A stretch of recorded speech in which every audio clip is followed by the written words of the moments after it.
Hola, hola, hola. Hola, ¿se escucha?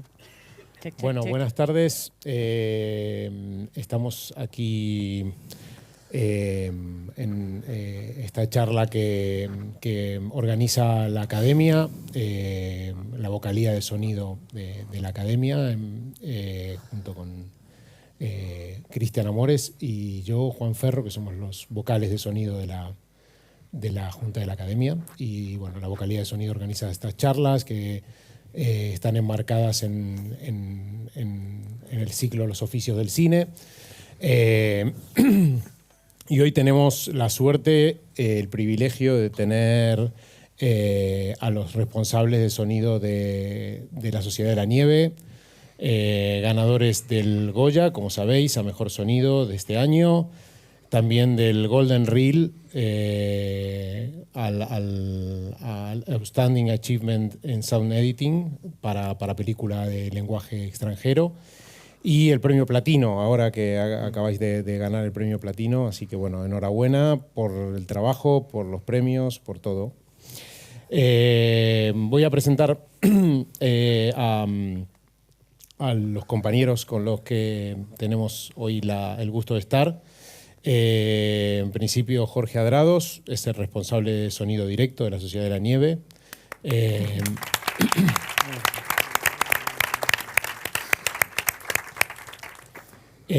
Bueno, ganador del Goya, Mejor Sonido, y de los premios que he mencionado, y ha trabajado en títulos como Rainbow, Nieve en Benidorm, The Head. Jamaica Ruiz, que es hoy nuestra compañera moderadora, pero también parte muy importante del equipo de sonido de la Sociedad de la Nieve.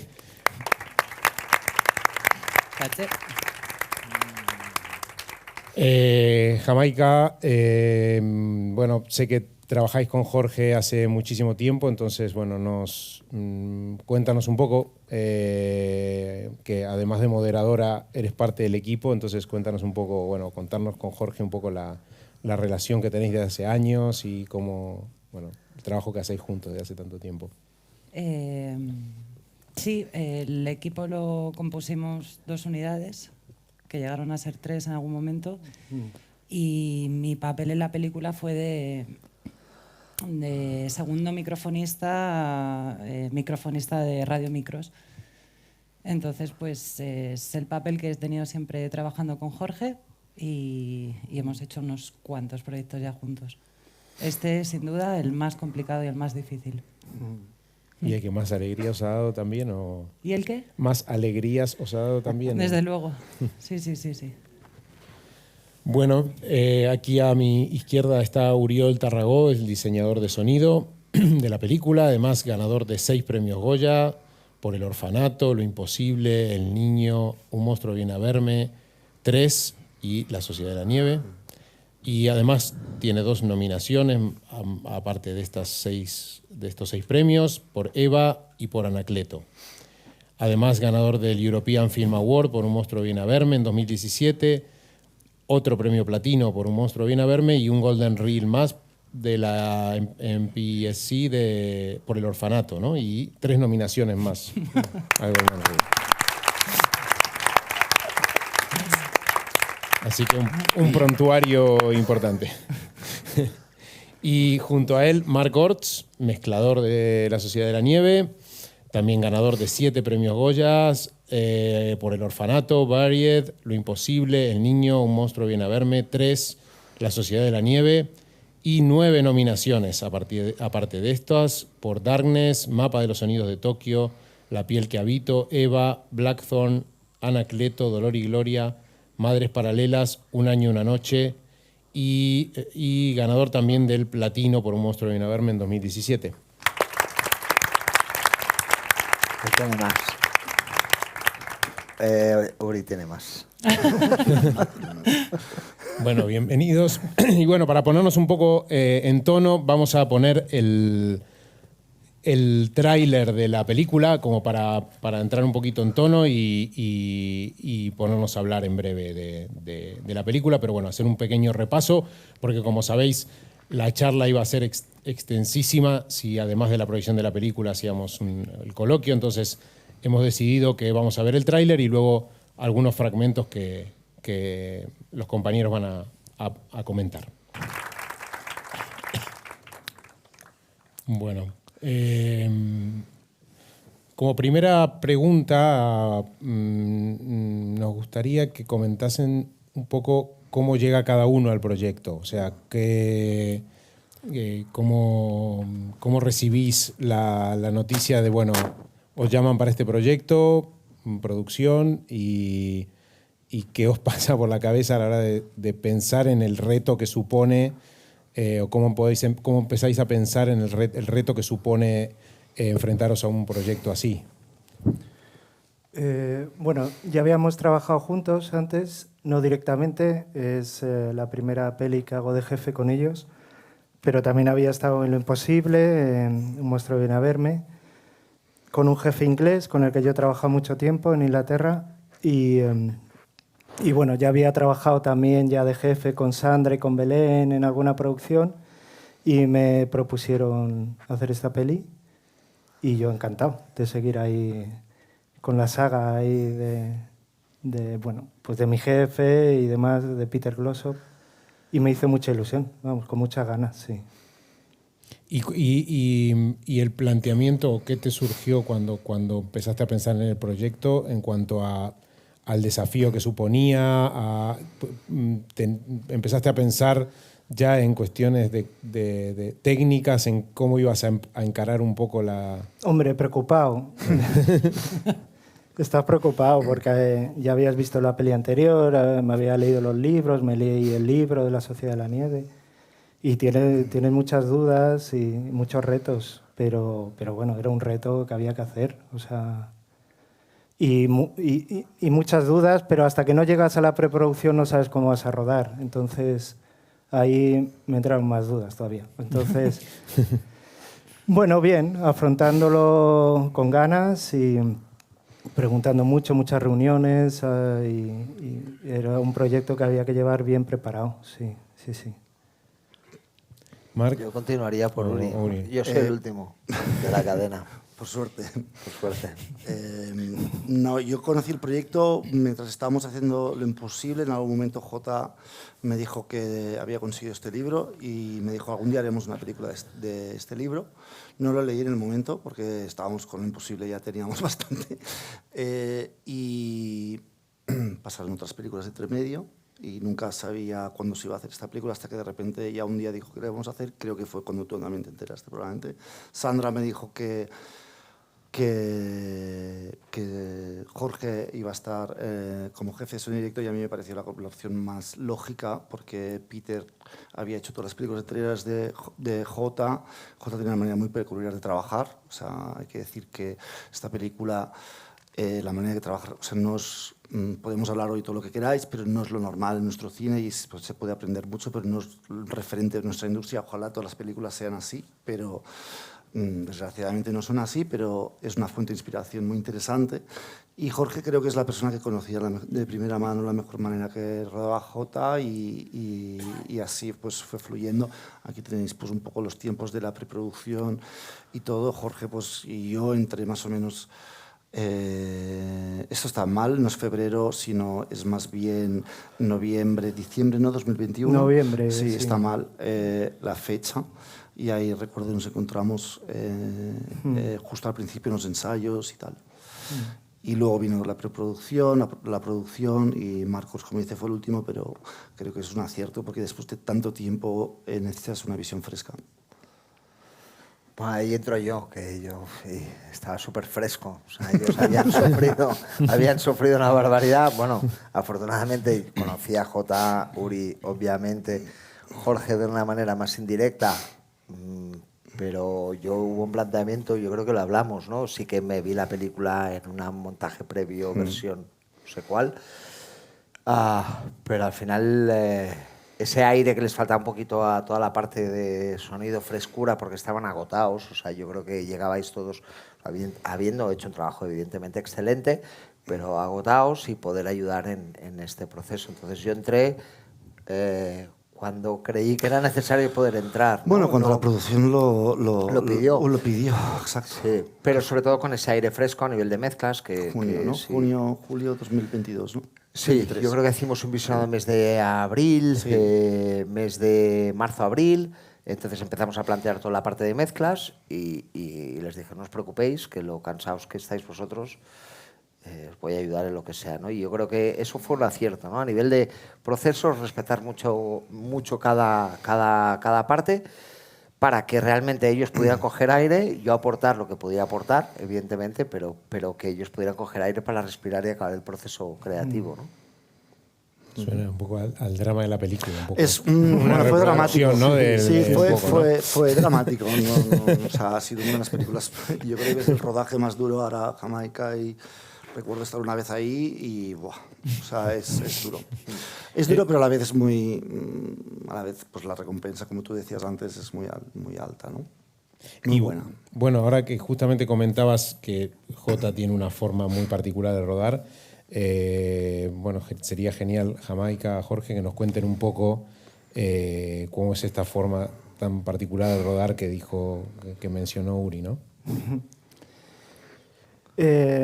Bueno, le gusta realidad. Aunque hagamos ficción, parece que está rodando un documental, ¿no? Entonces quiere poner a los actores en situación, utilizamos nieve real, el fuselaje era exactamente igual al fuselaje, en la misma posición, inclinación y demás, subimos mucho a la montaña, entonces él necesita eso. Y aunque lleve preparado mucho, planificado, él se mete en una escena y puede cambiar cosas durante la escena. Entonces tienes que estar preparado para cualquier cosa. O sea, le gusta poner mucha música para meter a los actores ahí en la historia. Él habla por un micrófono también, pero tengo la sensación, él sabe lo que quiere. Cuando lo tiene limpio y demás, él sabe cuándo puede ensuciar la toma y porque cree que lo necesita en ese momento, y entonces eso es algo que no es habitual, no se hace habitualmente. Él tiene un gran conocimiento de la técnica y claro, lo que puede sacar de cada proceso, y eso Jorge conocía muy bien la manera de trabajar y quizá puede chocar con alguna parte de lo que es captación de sonido directo y puede generar, ¿no? Y saber eso y tenerlo claro de entrada es muy importante. Sí, recuerdo que tanto a Jaime Lardíez como a mí nos hiciste como ese speech de no rueda de la forma en la que estamos acostumbrados a rodar, acostumbrados o sea, no os preocupéis por la música, no os preocupéis por que él hable en toma, no os preocupéis por... Él sabe perfectamente cuándo lo tiene, cuándo no, cuándo puede hablar, cuándo no, cuándo la música es necesaria y cuándo no. Y sí me acuerdo que nos dijiste algo así como: olvidaos de lo que tenéis aprendido, de lo que es un directo canónico, de ruidos, de tal, de no sé qué, amoldaos y en la primera semana ya es muy obvio el modus operandi que tiene él y bueno. Sí, también tuvisteis muchos problemas de nieve, de localizaciones y, ¿no? O sea, que fueron muchos los retos que hubo durante el rodaje. Sí, hubo muchos retos. Sí, que ahora los hablaremos en los claro, fragmentos ahí cuando los vayamos viendo. Pero bueno, una anécdota, por ejemplo, de Jota, de que es de mucho del momento, es que a los 2 o 3 días de rodar en la montaña a 3.000 metros de altura, propuso de por qué no microfonábamos a todos los actores. Son 25 actores, o sea, a 3.000 metros de altura, en esas condiciones. Logísticamente estábamos muy limitados, no podíamos subir todos a la montaña, solo podían subir 100 personas. Entonces, técnicamente es posible, sí, le dijimos, técnicamente sí, pero claro, hay, pues no sé cuántos radios teníamos ya de dotación, 15 o 15 radios. Era traer 10 radios más. Y ya no solo eso, sino traer más personas para microfonar, citar antes a los actores, porque tienes que microfonar a 25 actores. O sea, había muchos problemas y no se pudo hacer. Pero eso es, así es Jota, ¿no? Quiero improvisar, quiero que me hablen los 25 a la vez. Yo doy fe del trabajo que han hecho. Es decir, realmente la presentación de los diálogos evidentemente una vez editados y lo que hiciste de cara a la mezcla, yo creo que es para sacarse el sombrero, ¿no? No, lo digo en serio, o sea, no es porque estés aquí, sino que evidentemente cada vez se está viendo una evolución de sonido directo brutal, ¿no? La capacidad de resolución, la capacidad de decisión, la capacidad de color de voz, la capacidad de la excelencia, y eso yo creo que es para sacarse el sombrero. También digo una cosa, como ha empezado a decir Uriol, a mí me lo preguntaban hace años, ¿no? El tipo de perfiles de directores. Jota es un ejemplo claro de que conocen el proceso de postproducción y pueden aprovechar los recursos de postproducción para el rodaje y viceversa, ¿no? Porque saben ya de todo ese proceso. Antiguamente eso no se conocía, porque ibas a toma única y el negativo era uno y puedes hacer 2 o 3 tomas por plano. Con lo cual Jota conoce tanto y el extremo de la técnica que incluso a veces se pasa, ¿no? Dice, ponme 25 micros, ¿no? Dices, ahí ya no llego, ¿no? Y eso yo creo que es un valor añadido que actualmente los directores que hay pues, de esta generación, incluso los más jóvenes, lo tienen mucho en mente.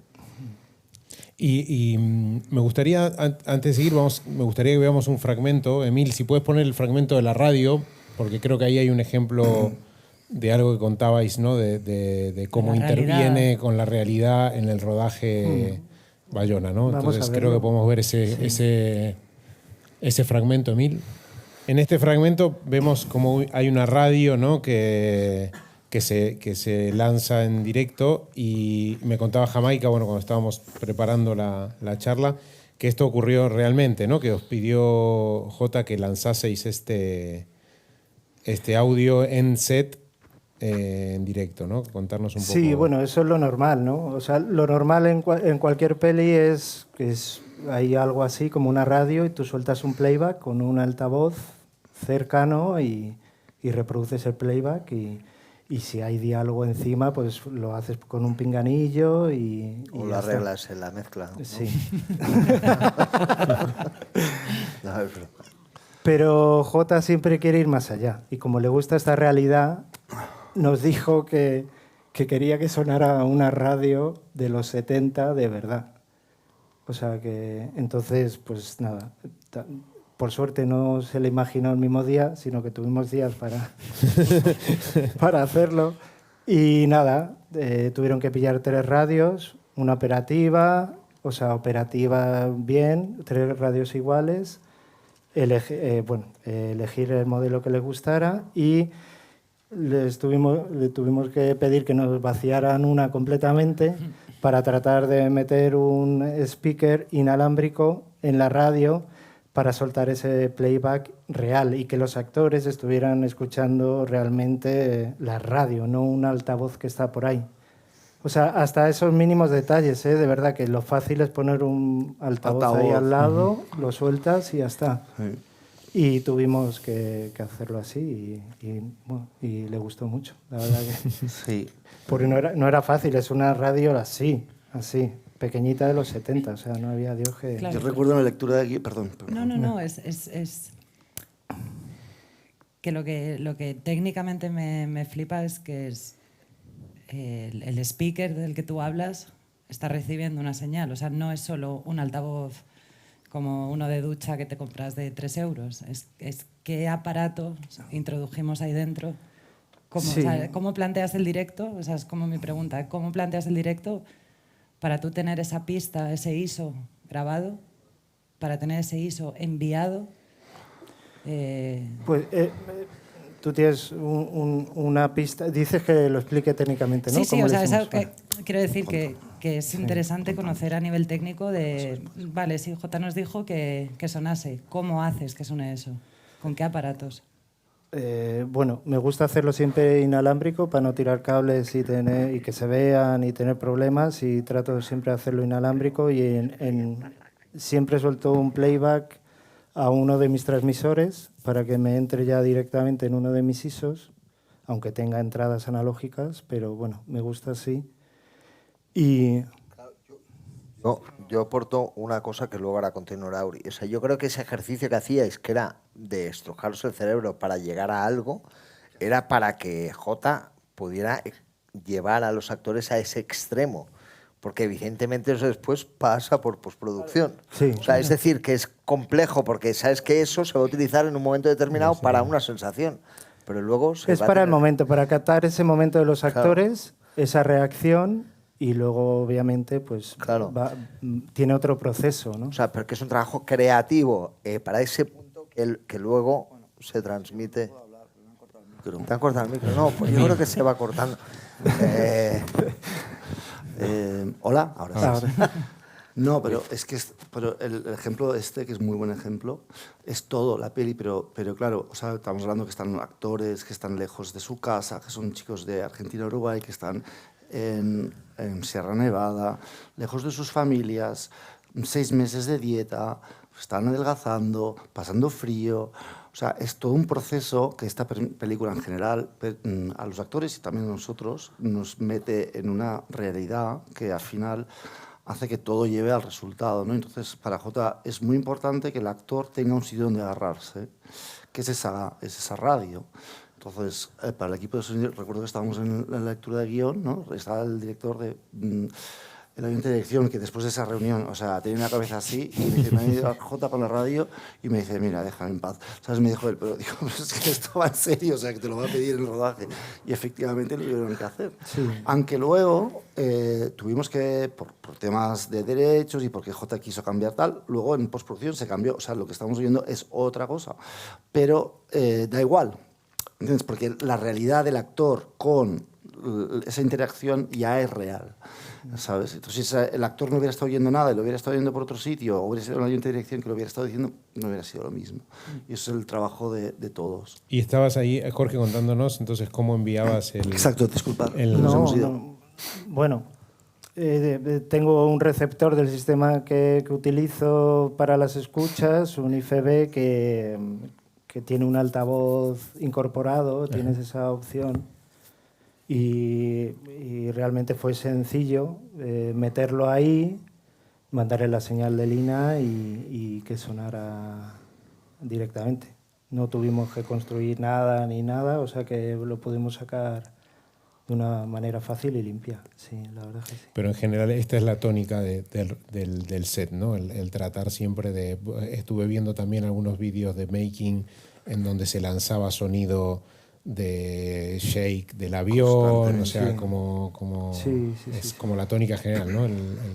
El lanzar mucho playback. Bueno, mucha megafonía. Sí, digamos, sí, sí.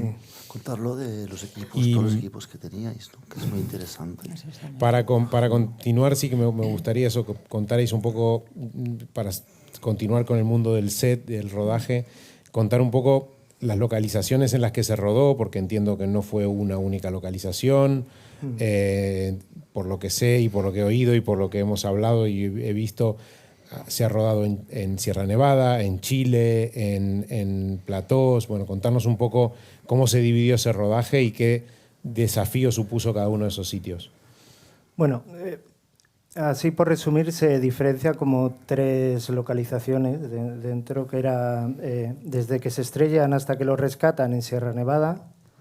Todo eso está rodado en Sierra Nevada y dentro de Sierra Nevada había 3 sets, 3 fuselajes, uno de exterior a 3.000 metros, uno en interior en un plató itinerante que construyeron en un parking de Sierra Nevada, que hacíamos solo los interiores, y luego había otro a 900 metros en un olivar, por si no podíamos subir para hacer exteriores arriba en la montaña, porque estábamos a merced del tiempo. Y luego está Chile y Uruguay, que era un rodaje normal, como cualquier rodaje, y luego ya estuvimos como 2 semanas en Netflix, aquí en Madrid, haciendo solo el accidente. Solo el accidente. Y dentro de Sierra Nevada, pues bueno, una de las preocupaciones que teníamos, una de las tantas, 1000 que teníamos. Sí. pues era la humedad, la condensación, cambios bruscos de temperatura para los equipos, sobre todo, que sufren mogollón. Entonces, dividí el rodaje en Sierra Nevada como en 3 setups. Y me hice un carro, mi carro grande que tenía, y lo dejé en el estudio para hacer todos los interiores. Monté otro carro pequeño con todo lo que tenía el carro grande, pero más pequeñito, y lo dejé a 3.000 metros de altura durante 4 meses para no estar moviendo cacharros de arriba a abajo. Y luego tenía una bolsa para hacer las expediciones, que estaba limitado en canales por no llevar mucho peso. Es un grabador muy pequeñito y me daba justo porque no son más de 4 personas en las expediciones, y podía utilizar los micros digitales que tenía y los INAS. Entonces así lo hicimos. Fuimos, yo creo que el único equipo que no tenía que subir y bajar tanto material, porque aparte rodábamos cronológicamente. Es que todos, parece que cada vez que vamos hablando todo era como... No se rueda, ya sabéis, cronológicamente una peli. Entonces, ahí se sabía el día de antes, va a ser bueno, mañana vamos a la montaña. Pues imaginaros el equipo de cámara, subir 3 cámaras ahí arriba, lo tenía que hacer el día de antes, al acabar el día, subir para arriba, bueno, un rollo. Y nosotros íbamos con 3 maletas. El material que desplazábamos, digamos, desde el estudio, el plató, a la montaña, decidimos o lo configuró que fuera el mínimo posible, para que fueran el mínimo número de bultos, ya que la logística para llegar a la montaña era con las máquinas de nieve que en las pistas de esquí van alisando el terreno. Esas máquinas se les puso unas cabinas donde cabíamos 20 personas contrapeadas, que quiere decir enlatados, piernas bancadas, pierna contra pierna, así, 20 personas, con un cesto grandote en el cual pues metíamos el material. Entonces era bastante cómodo nuestro papel ahí, porque teníamos pues la maleta de los booms, los inalámbricos, baterías, IFBs, y ya está. Cables, el cajón y tal, pero que realmente de lo que podía haber sido a lo que fue... O sea, ¿se estropeó algo del equipo? Bueno, pues a lo mejor que cápsulas o micros podía ser, pero lo que es la grabadora... Hubo bajas, sí. Vale, hubo bajas. Yo tengo que contar una pequeña anécdota que me acabo de acordar ahora, que es que nosotros mezclando La Sociedad, ¿te acuerdas? Sí, pero están hablando del directo, déjale, ¿eh? No, Sí, lo voy a hablar con nosotros, hombre. Pero es que Cuéntalo, me acabo de cuéntalo, acordar, sobre todo para hablar del contraste. O sea, es decir, ellos pasaban frío, cambios de temperatura. ¿Tú te ¿Vas a contar una comida o algo? No. ¿Te acuerdas que se reventó la mesa y el aire acondicionado? Sí, y pasamos mucho calor. Qué drama, qué drama. No.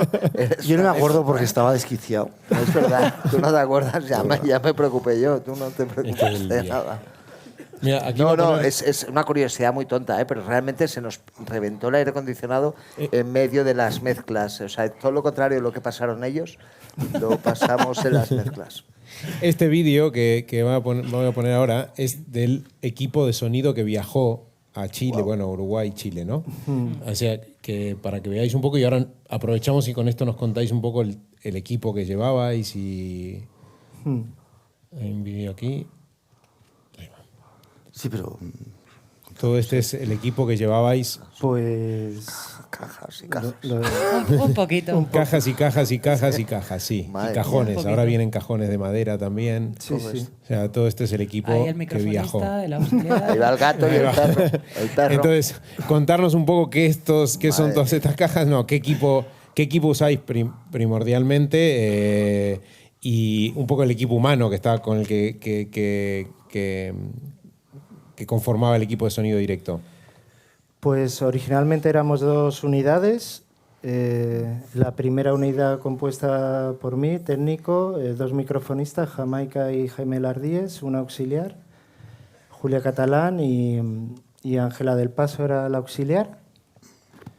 Fue época de COVID, también tengo que la única que no se puso mala fue ella, y pasó por ahí mucha más gente. Luego había es la primera vez, y hago proyectos gordos, que hay una segunda unidad rodando simultáneamente durante 4 meses, ahí, que era Jaime Llanos. Bueno, ahí también movieron... Hubo mucho movimiento de mucho movimiento. equipo, sí. Y en alguna ocasión hubo tercera unidad y la última semana hasta una cuarta unidad. ¿Este es el que teníais ahí arriba durmiendo siempre? Ese era el que teníamos arriba, durmiendo. Y nada, bueno, pues como veis ahí, un multipista. Utilizo un equipo, bueno, una marca que se llama Zascom, americana, que mola mucho. Podríamos estar hablando mucho sobre eso. Pero bueno, es muy compacto. Como veis, la controladora, el receptor, el grabador, multipistas, eso lo tenía completamente igual en un flycase en el plató. Y ese, más ordenadito y demás. Y luego, de la misma marca, un grabador portátil que tiene 16 pistas y puedo tener hasta 8 inalámbricos, o sea, es brutal. ¿Por qué este grabador? ¿Por los conversores? Es que es el más versátil, Sí, la sí. marca es la más versátil. O sea, puedes hacer mogollón de cosas, tienes módulos extraíbles, entonces tienes 3 receptores y lo único que tienes que coger son los módulos extraíbles y meterlos en el otro grabador y ya está funcionando. Sí, sí, sí. Aparte, estos INAs, todos los transmisores tienen una micro SD que graban un backup constantemente con código de tiempo. O sea, si se va la señal, muy tienes fácil. un backup ahí. Y ya no solo eso, sino que en directo, que eso no sé si lo sabéis vosotros, pero en directo puedes hacer un re-record. O sea, quiero decir, si yo estoy grabando, se va la señal, viene un inhibidor o lo que sea, Sí. corto la toma, yo le doy a play, se me ponen todos en sincro y puedo hacer una nueva mezcla en directo y tener ahí el directo para Sí, y los o sea, micros son muy este- pequeños, las petagas son súper pequeñas, luego sí. lo que es también, bueno, ya lo sabrán, la tarjeta SD, ¿no? Para grabar los propios, ¿no? Sí. Pues controlar la ganancia en remoto, o sea, es que es brutal. Muchas ventajas, controla sí. la ganancia, cambiar frecuencias, todo remoto. De hecho, otra anécdota fue que es en el único proyecto también que después de esa maravillosa reunión de producción, Oriol, Sí. Ah, ya. te propuse grabar la lectura de guión a todos los No, actores. eso fue el principio de nos situó Lo que a te todos. comenté, Juan, Sí. que era... Pero fue porque fue a cuestión de días, que lo sabe ya que la llamé como 2 días antes. Mama. Sí, sí, eso. Estábamos en la reunión y estábamos preocupados porque querían utilizar mucho ventilador y demás y cosas así, porque ellos creían que no íbamos a rodar tanto arriba, al natural. Luego no utilizamos tantos ventiladores porque había viento natural, ¿no? Entonces eso nos vino de puta madre para el directo. Y ahí le propuse, mira, lo mío no sirve de nada, pero lo mismo podemos sacar algo. ¿Por qué no grabamos a todos los Los actores? ensayos. No, la lectura de guión. guión. Sí, los ensayos de los Sí. actores. Claro, estamos hablando de 25 actores, ¿no? Después del accidente, ¿no? Y Ella lo sabe bien, ella lo sabe Sí, bien. claro, entonces a Jorge se le ocurrió y pensamos que era una buena idea. Los actores estaban ensayando durante un mes antes de empezar el rodaje y hacer ambientes, sobre todo para la escena tipo accidente, y que tenerlos todos juntos, que se contagien con la energía, que luego hacerlo en un estudio, tener todos los actores, los 25 actores en un estudio en postproducción va a ser muy complicado, básicamente imposible, compaginar todas las agendas de todo el mundo, hacerlos venir desde Argentina, Chile, Uruguay, o sea, entonces dijimos, ¿por qué no usamos esto? No sabíamos tampoco lo que nos enfrentábamos, y Jorge con muy buena vista, pues, que digamos en catalán, pero luego no nos dejaron hacerlo. ¿Cómo que no? Sí que grabamos, sí que es verdad. Sí que grabamos. Sí, Por eso digo que Sí, es verdad que tú estuviste. que lo ¿verdad? sabe muy bien Sí que lo porque- grabamos, es Sí, verdad, porque no el me equipo acordaba. estaba ya en Granada, además. El equipo estaba ya temperándose. Pero se aprovechó. En Granada, pero en Barcelona grabamos algo, llegamos a grabar Esto algo. fue en Badalona. En Badalona, llegamos a grabar, ¿no? Sí. Es que yo fui y, como siempre, pues fui allá y Despistado. no me hicieron ni caso y entonces dije, bueno, hablar con ellos. Ya ni me acordaba. Pero se ¿cierto? aprovechaba algo, esto es la pospo. A ver, tenemos que decir Claro, es que yo no lo sé. Mira, sí que se aprovechó, pero tenemos que decir Ay, que... ahora lo sé, me entero Tenemos ahora. que decir que tenemos 650 horas de material cuando se acaba la película. Entonces, 650 horas de material para hacer una película de 2 horas y cuarto. O sea, yo creo que eso ha sido Sí, bien. el gran marrón que nos comimos nosotros. Entonces, Guillem, de nuestro equipo, se pasó literalmente 3 meses escuchando todo este trabajo. O sea, lo escuchó una persona, yo no pude escucharlo todo. Y hizo un Excel con todo, y eso fue como una fuente valiosísima, todo este tiempo que dedicamos durante el rodaje, porque eso nos permitió, o sea, es una película que Jota decía, vamos a tener que doblar todo, no sé qué, todo el mundo histérico las primeras semanas, fuimos allá, grabamos una IR, ahora os lo explicaremos tal, y al final se ha salvado, yo diría que un 80, un 90, un 70%, o sea, como cualquier película normal. De hecho, si hay un 25% que se ha tenido que doblar, hacer ADRs, perdón, es por necesidades de guión o dirección. O sea, te diría que un 5 o un 10% serían por cuestiones técnicas. Con lo cual, o sea, han hecho un trabajo increíble esta gente. O sea, algo que Era una de las preguntas más recurrentes en el set, ¿no? Estando ahí pues preparando la toma o después de cortar una toma, que te viniera alguien del equipo X de cualquier departamento como entre preocupado y jocoso y te dijera, esto no vale para nada, ¿no?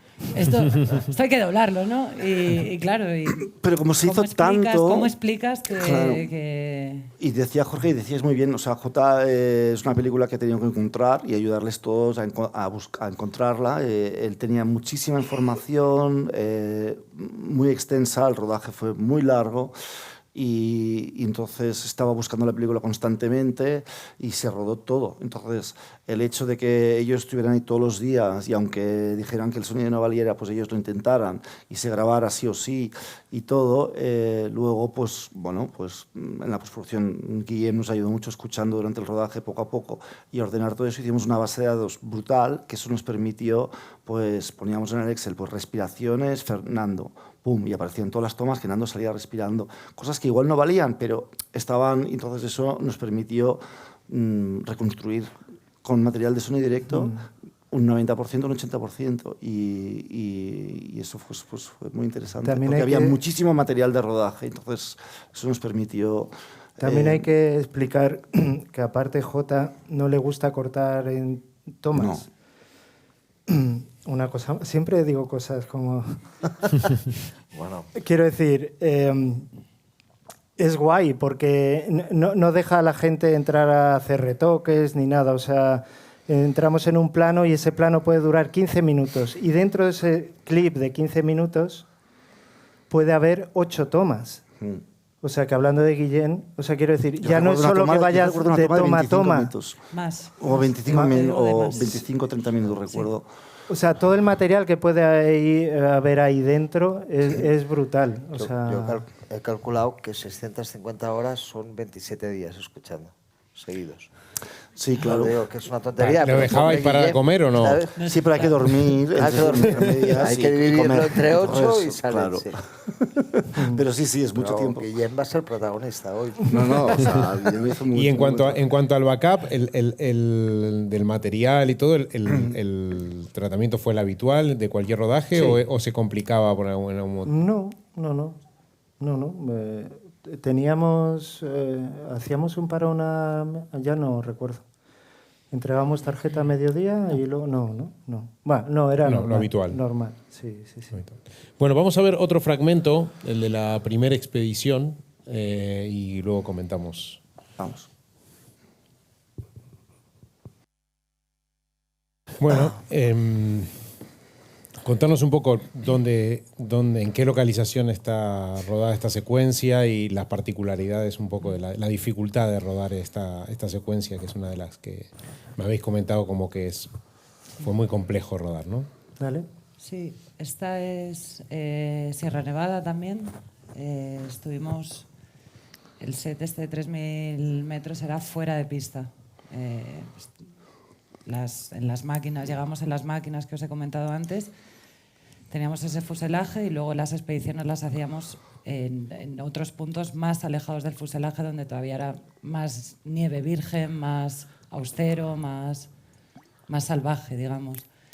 Y yo te propuse poner este fragmento porque obviamente hay mucho trabajo de VFX de Laura Pedro, de Félix, pero la cuesta en la que empiezan a subir, realmente la inclinación era así. Era brutal, no sabría decir grados de inclinación, pero ellos suben por esta cuesta, el equipo sube por esta cuesta, los microfonistas estamos en esta cuesta, el jefe está en esta cuesta. No, es igual, tampoco sé decir distancias, pero muy real todo lo que veis. Los personajes avanzan metros y metros y metros y metros, se van perdiendo en el horizonte hasta que son puntitos en esos planos generales que veis. Y creo que uno de los retos era, estás en una zona virgen de nieve, cómo tienes señal, cómo planteas tu material para tener rango de señal con el primero de la expedición que está a 1 kilómetro de distancia, 1 kilómetro X, cómo das servicio a todas las escuchas que necesitas, a ese combo, a ese director, a esa productora, a los microfonistas. O sea, técnicamente sé que no es algo, lo que te dije, no es una secuencia coral épica, pero creo que el planteamiento del directo era muy complejo, pues también estás en puntos que no tienes corriente, que tienes que tener una previsión brutal del material que te llevas y lo que no, porque en el fuselaje de montaña sí teníamos una caseta donde dormía el carrito pequeño, donde teníamos una serie de comodidades y facilidades, en las expediciones no. Entonces no se te podía olvidar nada, tenías que hacer muy buen planteamiento de qué necesito, qué no, necesito ir muy portátil, necesito... luego los equipos de seguridad hacen que también sea muy incómodo los crampones, los cascos, los arneses, línea de vida. O sea, no es tanto el reto de, bueno, son 3 personajes hablando, ok, ¿cómo planteas eso para...? Y creo que fue un acierto. Creo que hay una foto ahí que se ve justo la cuesta. Pero bueno, sí, lo que he comentado antes, lo más portátil posible. Es que A ver si encuentro. Y confiando en este equipo que tengo con las micro SD, si de repente pasaba algo. Pero bueno, también es eso, es que tenemos que dar, aparte de grabar, tenemos que dar un servicio. Sí. Un servicio Claro. que es... que está escuchando 12 personas, ¿sabes? No, es que yo creo que eso... Y la película, es decir... Perdón. No, Siempre ya- hablamos a la vez. Es que... Tengo ganas de hablar ahora. Sí. Perdón. No, hago un comentario. Es decir, yo creo que el planteamiento que hacen ellos de cara al rodaje, yo creo que Uri también ha vivido la experiencia del rodaje, o estuvo supervisando muchas cosas. Pero yo creo que ese reto que teníais vosotros, fuera donde fuere, o sea, colocaros bien puestos, torcidos, para dar servicio a lo que decíais, ¿no? Y hago una reflexión, o sea, hay que estar preparado para lo máximo para que luego se decida otra cosa. Claro.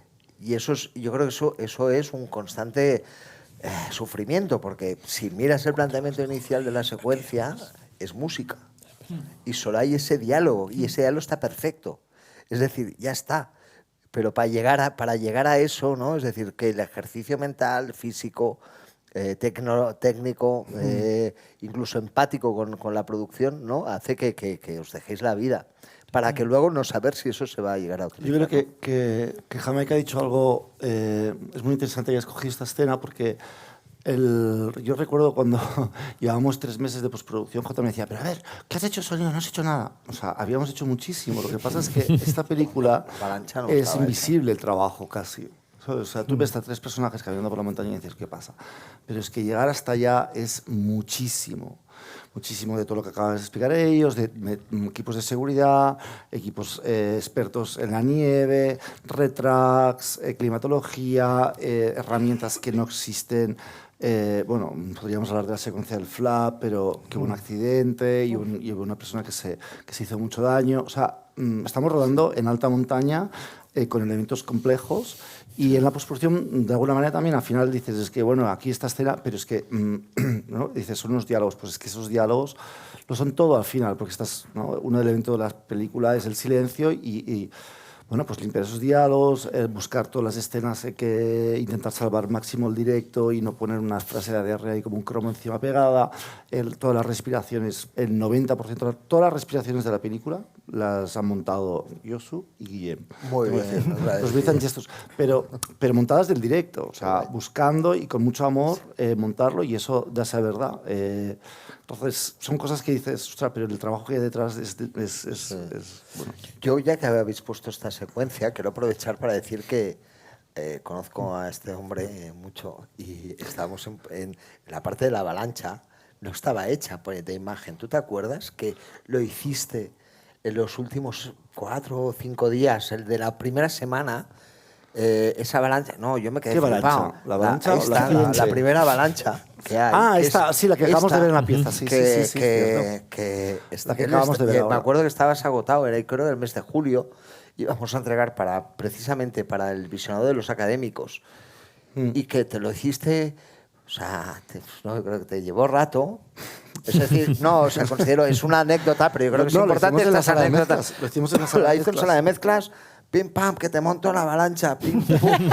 De repente dices, hostia. Funciona, ¿no? Joder. La primera esta no está bien, ¿no? Es una cosa peñada. O sea, yo decía, joder, o sea... No, es que... No. O sea, hay muchas cosas de estas en la película. Es decir, evidentemente hay la parte técnica que está muy bien resuelta, pero hay una parte creativa que... Ese agotamiento, lo sé porque lo he vivido al lado, tenía esos picos de lucidez y de maestría que decía... Bueno, de todos, es que de todos... Pásale esta foto, en serio.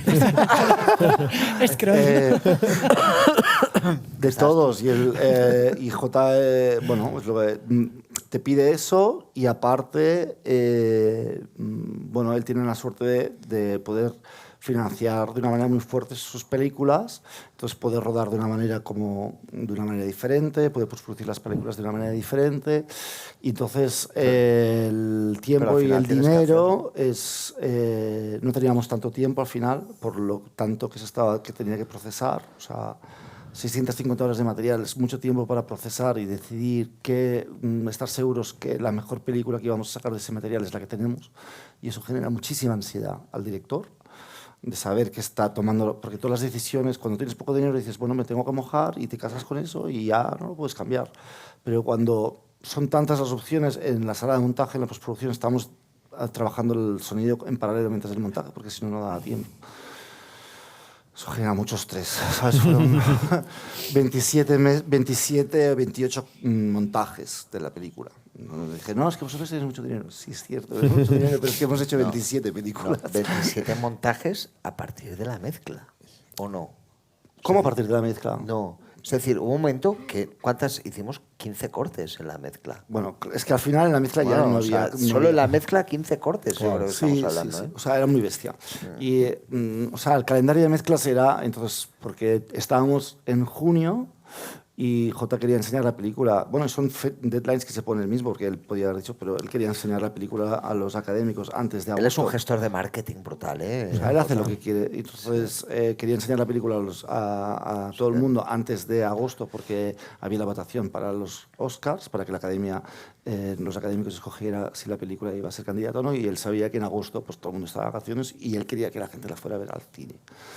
Entonces, eso nos ponía un deadline muy fuerte y enseñamos la película el 20, no sé, me acuerdo que el último viernes o jueves de julio, y luego estuvimos... Mientras estábamos mezclando. Sí, y luego estuvimos 3 o 4 semanas más, 3 semanas más, 2 o 3 semanas más. ¿Y para después de acabar. Venecia? Y después de Venecia estuvimos unos días más, sí. Sí. Y aprovechando esta secuencia, me gustaría introducir un poco también el diseño, ¿no? Creo que es una buena secuencia para usar de puente un poco también entre ambos mundos, el rodaje y el del diseño y postproducción. Hay un par de elementos ahí en la secuencia que me parece que son muy interesantes. Uno es, como decías tú, Uriol, el silencio, ¿no? que es un elemento que juega mucho en la película. Y otro, el tema de la reverb. Ahí hay un grito que resuena con un slap en la montaña. Entonces, La acústica. me gustaría un poco que nos contaseis este tema de este punto en de a qué suena la montaña, cómo hicisteis sonar la montaña, qué elementos se os sugirieron. Sé por Jamaica que hubo un informe, ¿no? de gente de logística muy interesante sobre este tema. Entonces, contarnos un poco qué premisas había al arrancar de cómo debía sonar la montaña y porque es un personaje más, ¿no? La parte del silencio la hizo Uri. Sin hacer nada. No me lo creo, no me lo creo. No, la acústica, sinceramente, no. Nos inspiramos en hay un par de tomas, no sé si la secuencia de la maleta, ¿sabes? Que hemos puesto la radio, que gritaban, y entonces probamos, ¿no? Eso es una acústica muy parecida. Yo diría que es algo del rodaje. Entonces de ahí calcamos un poco y la escena aquí en la avalancha esta, en la expedición 1, Sí. esto ya es Mark, con los delays, Stapper y compañía y cosas. Pero sí que es verdad que intentamos, fue una inspiración el sonido directo porque había muchos micrófonos y entonces había cierto, y entonces podíamos imaginarnos un poco cómo sonaba. El espacio de Sierra Nevada. Y para igualarlo un poco todo. La verdad es que fue un poco así, ¿no? Sí, y es un poco, en esa parte nos consideramos bastante intuitivos. Evidentemente la referencia que puedan tener ellos va bien, evidentemente, pero al final es intuición. O sea, no estamos calculando la distancia del grito hasta el rebote y el rebote como viene. No hacemos, si hiciéramos este análisis no hubiéramos acabado todavía. Entonces haces un poco sensación, qué es lo que es real, con lo que te puede parecer un poquito real, con la sensación que tenemos de referencia, y evidentemente con un tema de gusto personal, ¿no? Una mezcla. Cuando fue en 2021, perdón, fueron en octubre a Valle de las Lágrimas por primera vez, porque él quería estar ahí, que sentirlo, durmieron varios días. Con los Venega Brothers, que son estos que tenéis aquí, que son expertos que han hecho el Everest como 14 veces y hicieron la expedición a la misma fecha que fue el accidente, más o menos, pero por cambio climático pues no había nieve, casi tal. Pero bueno, entonces cuando volvió, pues Jota me pidió que me reuniera con ellos y hicimos una entrevista. Y de esa entrevista, pues un poco hice este croquis que Jota me dijo, bueno, ¿esto qué es, no? Me di cuenta que había muy pocos sonidos al final, o sea, que era el silencio, el sonido de la nieve y el viento. Entonces todos ellos hablaban de algo que surge, que es lo que está en rojo en medio, que es uno mismo. Como hay tal silencio, estás tan aislado de la sociedad y tan lejos de todo el mundo. Estaban hablando, porque yo, esquiar, soy esquiador yo, pero nunca has dormido en la alta montaña, no sabes lo que es eso, ¿sabes? Entonces el tema de texturas de nieve más o menos lo controlaba, pero hablaban de muchísimas cosas y eso fue lo primero que extrapolé. Entonces nos salió esta idea de que ellos dicen que cuando estás durante tanto tiempo aislado en esas alturas, sin teléfonos, que hay una conexión muy fuerte con el interior, con uno mismo, o sea, las propias respiraciones. Entonces, eso era algo que a mí me gustaba porque Jota tenía la idea de la voz en off, y entonces había ahí un puente que aprendimos de la montaña. Y eso fue a raíz de esta conversación, y luego volvimos a los Andes porque no había nieve cuando se acabó el rodaje, lo tenía por ahí, el orden cronológico. Sí. Cuando se acabó el rodaje, perdón, que he ido demasiado deprisa y creo que lo he colapsado, como siempre. Ahí. En agosto del 2022, ¿no? Fue que volvieron a los Andes. Sí. Cuando acabasteis, ¿no? Acabasteis en julio del 2022, ¿no? Acabamos en mayo. Mayo, ¿no? En mayo en Sierra Nevada. En Sierra Nevada, y luego Y fuisteis fuimos a Chile y hicisteis el principio y el final. Se rodó un orden cronológico porque los actores se tenían que adelgazar. Entonces se rodó el final en Chile, luego pasó un mes, volvieron a ganar peso, les cortaron el pelo y se rodó el inicio. Entonces después volvieron en agosto, que es en pleno invierno, y volvieron a hacer los planos ya con mucha nieve, con dobles para hacer toda la expedición final y muchos planos. Y entonces ahí compramos un micrófono ambisónico porque nadie nos lo alquilaba y sabíamos que probablemente se iba a romper. Y pues decidimos grabar ambientes en el sitio real. Quisimos grabar una IR ahí, pero el equipo que estaba ahí eran solo expedicionistas profesionales. Y entonces ya con el hecho de que supieran usar el micrófono en división y que nos grabaran una serie de ambientes ya era suficiente. Y llevar un altavoz para grabar una IR ya era como una cosa de sofisticarlo demasiado. Y teníamos el sonido que ellos habían grabado, que había muchísimo material para hacernos una idea cómo puede sonar una voz gritada, proyectada en la montaña, aislados. Y sí, poco a poco fuimos... Aquí tenéis fotos de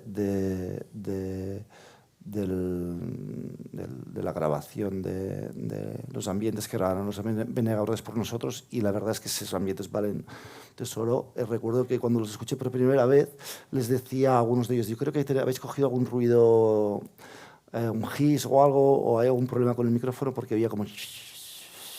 Y me decía, no, es el ruido de la nieve deslizándose sobre el hielo. Cuando hay tanto silencio y el viento era tan bajo, o sea, el silencio es tan fuerte que oyes la nieve deslizándose por... Y ahí empecé a entender la dimensión del sonido.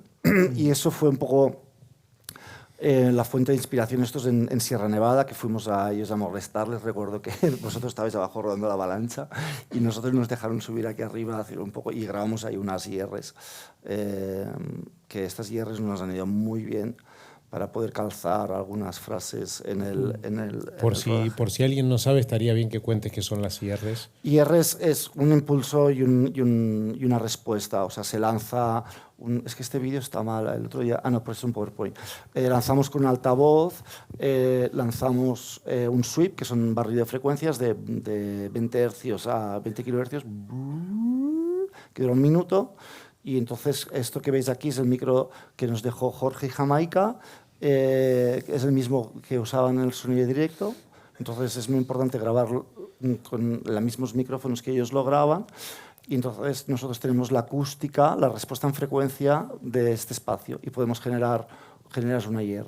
Esto luego es compatible con reverbs tipo Altiver, por la Space, lo que sea. Entonces esto es muy útil para rodajes más normales. Por ejemplo, vais a rodar a un piso, una localización real con actores, y luego tenéis que doblar, hay mucho ruido, pues si podéis grabar una IR, luego se os va a machear. No es una reverb para que quede bonito, es sencillamente por eso lo grabamos en mono, ¿ves? Lo grabamos con el micrófono mono. Esta IR va incorporada en un plugin o un procesador, sí, para generar la misma sensación acústica que se graba. Exacto. O sea, grabas el campo, la reflexión del campo, el campo no directo, sino el reflejado. Y entonces, claro, yo recuerdo que J me decía, vamos a tener que doblar todo. Y yo, pues nada, pues tenemos que ir a grabar una IR. Ellos estaban hasta arriba, ¿sabes? Y entonces fuimos nosotros a grabar una IR, y para grabar esta IR estuvimos un día casi entero, subir ahí arriba, ahora entiendo. O sea, es real. Y entonces nos sirvió, había 3 aviones, había el de 2900, el del Plateau, que también grabamos la IR, y en el backlog no decidimos no grabar. Jorge nos dijo que no hacía falta porque al final no usaron ese. Y vosotros se usó de segunda IR. unidad, pero sí, no hubo casi diálogo. No, exacto. Sí. Y luego grabamos la IR, vosotros grabasteis ya en 3 cantos, ¿no? Al final la hicisteis vosotros en el rodaje. Sí. Ya ellos ya ahí están. Y me gustaría que cuenten... He visto, bueno, además de un poco la grabación de material original, porque ahora vamos a ver algunas secuencias de diseño, y antes de verlas me gustaría que cuentes un poco, he visto muchos vídeos y tal, de todo el material original que has grabado. Sí. No sé, recuerdo claramente... el viento pasando por diferentes obstáculos. Sé que montasteis un trineo con micros dentro y para generar también vibraciones de fuselaje. Bueno, contanos un poco el material original que grabasteis, tema pasos en nieve, o sea, movimientos de nieve. Vi incluso un vídeo entrando con un coche Sí. casi temerario en un... Claro, también lo bueno de poder participar en proyectos así, en el cual pues, la producción te permite pues, trabajar pues, durante tanto tiempo y pues para nosotros la producción, que es ellos el rodaje, para nosotros la producción, teníamos 2 inviernos, el del 2021 a 22 al 2020, no, ¿lo estoy diciendo bien? 21-22 al 22-23. Entonces teníamos 2 oportunidades cerca para grabar nieve. Entonces grabamos los ambientes en Chile y los Andes, en Argentina, que nos lo hicieron los Venega Brothers con un ambisónico que os he contado. Luego nos acercamos en Sierra Nevada a grabar el fuselaje, que es lo que más me preocupaba, porque digo, este sitio, ¿cómo va a sonar?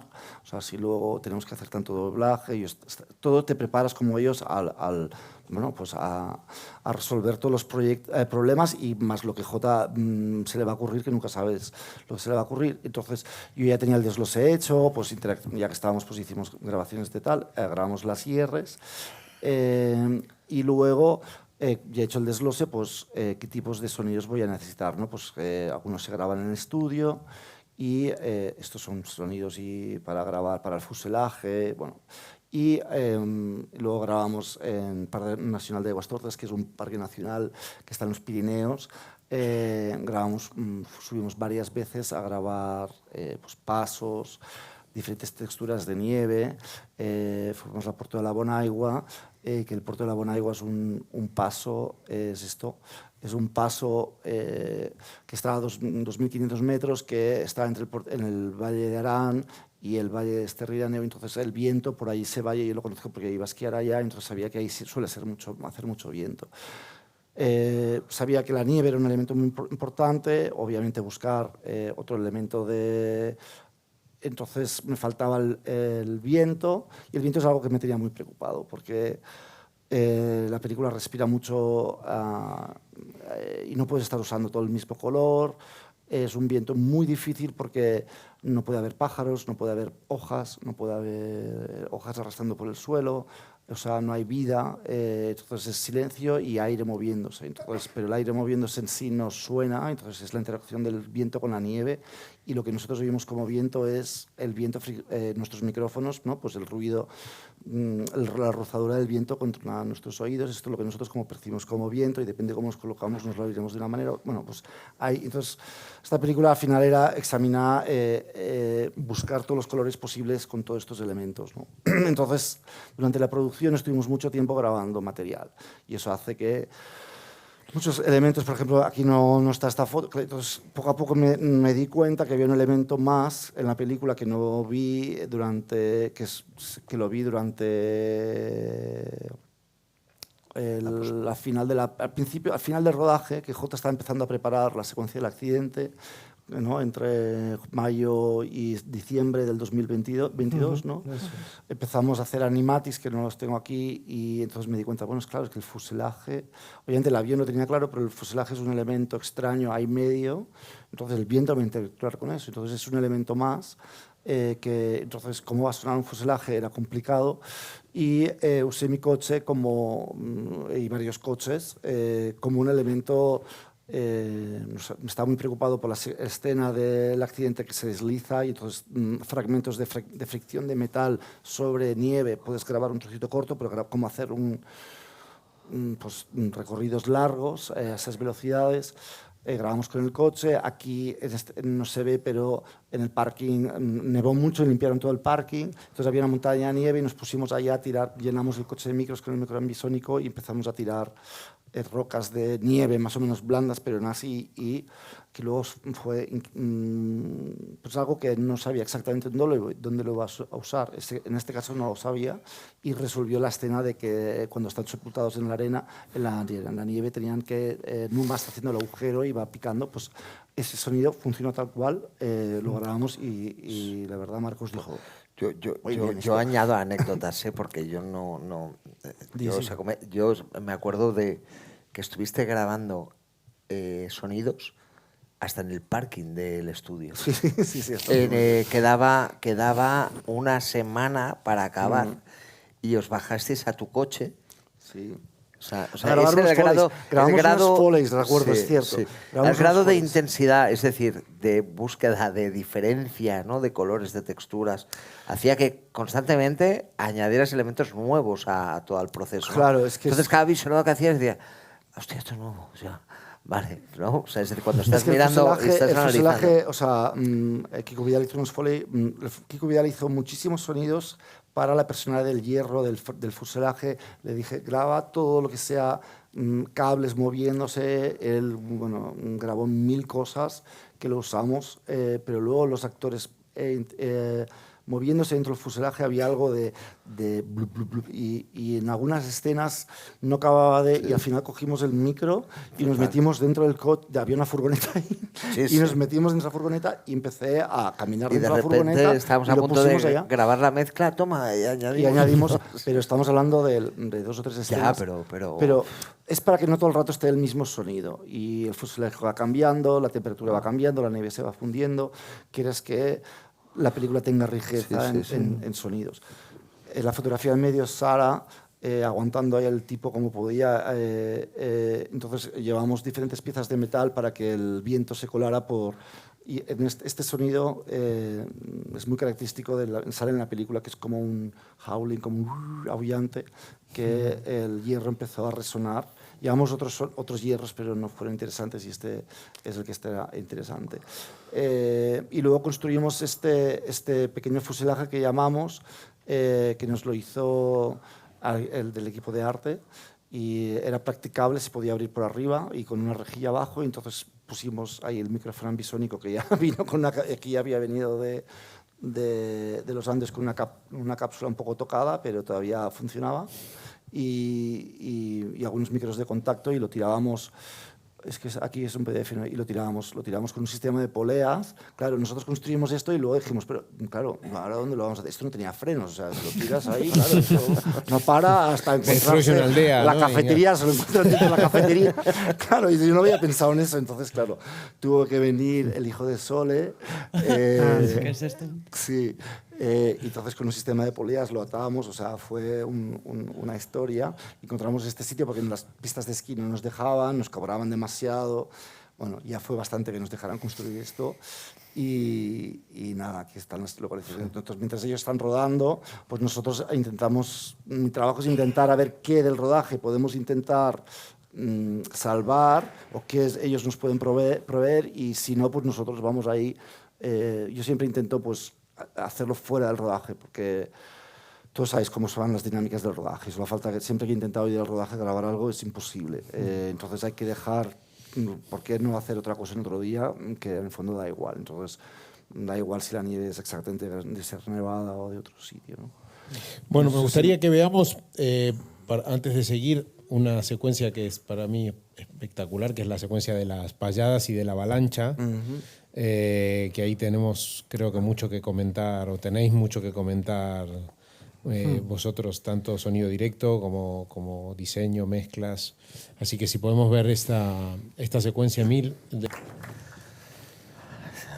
Bueno, vamos a empezar un poco por sonido directo, la primera secuencia de las payadas. ¿Cómo se hace para rodar a todo esa panda de cuerpos tirados ahí?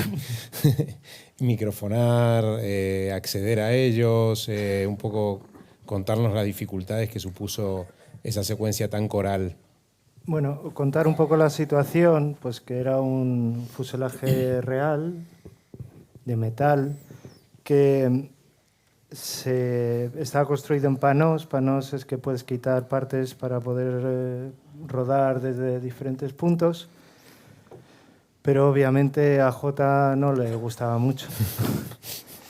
Entonces, casi siempre estas corales lo que hacíamos es trabajar con una Techno-Crane por uno de los lados, ya sea por la cabina o por la parte de atrás, y solo entraba la cámara. O sea, no podías llegar con el boom a los de atrás, ¿sabes? Y era más lógico y más fácil meter la crane, y si haces singles, pues giras y haces el single de uno, haces el single de otro y vas cambiando. O sea, era mucho más operativo. Pero claro, para nosotros nos limitaban muchísimo más. Entonces, a Jamaica se le ocurrió la idea bueno, de enseñar cómo iban los INAs a los actores, porque había veces que no podíamos ni entrar. Como estas tomas tan largas y J no corta es porque no quiere que entre nadie, ¿no? Y en esta secuencia, que había un guión, pero al final acabaron haciendo payadas todo el mundo. Todos. Todo el mundo. Y había veces que no llegaba el boom, ¿sabes? Físicamente era imposible llegar. Entonces... Sí, en las payadas recuerdo, sí, estábamos Jaime y yo, digamos, cubriendo L y R del avión, pero con la lista de María Laura, que era la coach de los actores, nos dio una lista inicial de el orden, ¿no? Para saber cuántos iban a hablar, tal. Pero es lo que dices, con la Tecnocrane, con los booms, llegábamos hasta donde llegábamos a nivel límite y espacio. De aquí para allá era terreno inabarcable. No, imposible. Imposible. Porque tampoco en cualquier otra peli sacas actores y haces esa parte y puedes entrar, pero aquí es que estaban metidos los 25 durante 40 minutos en esa posición y había que rodarles. Entonces, aparte, antes bueno, les enseñaste, ¿no? Sí, nos dimos cuenta de que le gustaba mucho meter frases random a personajes. Y ahora quiero que Carlitos diga no sé qué, y ahora quiero que no sé quién diga no sé qué. Entonces tú te mirabas como diciendo, es que este no tiene micro, he puesto 15, no tengo más. No tengo el tiempo de reubicar, como se ha hecho en otras secuencias, de quito este micro, aviso a Jorge, ponemos para allá. Entonces lo que vimos que al final era lo más cómodo, lo más práctico era enseñarles a ellos. Al final ya llevamos mucho tiempo trabajando y todos los días eran chavales súper avispados y lo bueno que teníamos, lo bueno y lo malo era que el vestuario era siempre todos los días igual, obviamente, vas sumando capas en función de prendas que van recuperando, pero al final el micro más o menos iba todos los días casi al mismo sitio y ellos se pispaban de donde les ponías el micro. Entonces, si teníamos alguno, yo tenía en la pechera, siempre tenía uno preparado ya de paranoia, total, uno o dos, los que cupieran y tuvieran libres. Y lo lanzabas. Entonces, claro, era pues es que con Carlitos además me acuerdo de Carlitos, ¡pumba! Se lo lanzabas ya en encendido. ¿Te acuerdas de cómo te lo pongo por la mañana? Sí, venga, pues la pegatina, tal, venga, métete la mano. ¿Y el cable qué hago con el...? ¿Sabes? De póntelo en el bolsillo, aunque sea en el bolsillo. O sea, cosas ya de un poco de supervivencia, de necesito que esa persona tenga un micro porque con los booms no vamos a llegar y no lo cubrimos. Y cambiarse las baterías, muchas veces las cambiaban ellos. Los más que me flipaba, porque los transmisores que tiene Jorge son relativamente complejos a nivel menú y es interesante dejarlos bloqueados para que, bueno, pues con posibles apretones no se desconfiguren, cambio de frecuencia, de ganancia, lo que sea, y ellos sabían dejarlo en lock. Sí. Sabían cambiar la batería, encenderlo, dejar el lock y yo incluso supervisándoles, venga, pulsa menú 3 veces y ahora, sí, Jamaica, que ya lo sé, que tengo que esperar 5 segundos, venga, ya está. Y digo, estupendo. Sí, eso nos ayudaron muchísimo los actores. Sí. O con otros, o sea, fueron... Gran parte del sonido directo fue la ayuda que nos dieron en todo momento ellos. Y aparte diseñamos unos cases para ir dentro de la cámara, o sea, bueno, de la Tecnocrane, para tener siempre 2 plant mics en estos casos que no pudiéramos llegar con el boom. Entonces, en estos casos siempre había como un estéreo en cámara que cogía el sonido de donde fuera la cámara también. A modo de backup, que no sé si...